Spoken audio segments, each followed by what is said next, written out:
All right, since some of you may not be RNA gurus, a little bit about translation. So, in um, most all metazoan RNAs get translated because of a poly A tail and cap.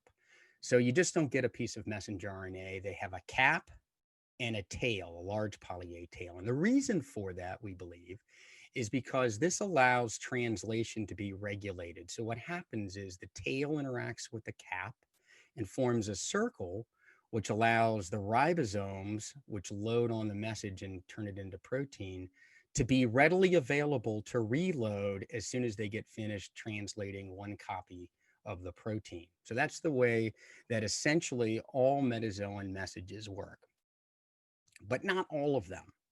So one of the glaring exceptions to this are the histone messages. So histones are a really interesting family of proteins which are involved in wrapping up the DNA, and they're needed in a way in the cell that the cell needs to essentially double the amount of histones in the cell in a very tight window of time when it's doubling its DNA. Other than that, it doesn't need it that much. So regulating the expression of histones transcriptionally doesn't really work. It takes too long. So nature has evolved a mechanism that is almost exclusively post-transcriptional to regulate histone production. Histone messages have replaced the poly A tail with a small stem loop structure called the histone stem loop, or HSL for short. So we stole this whole concept.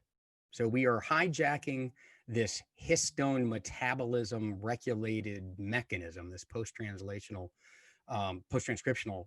regulatory mechanism for our purposes.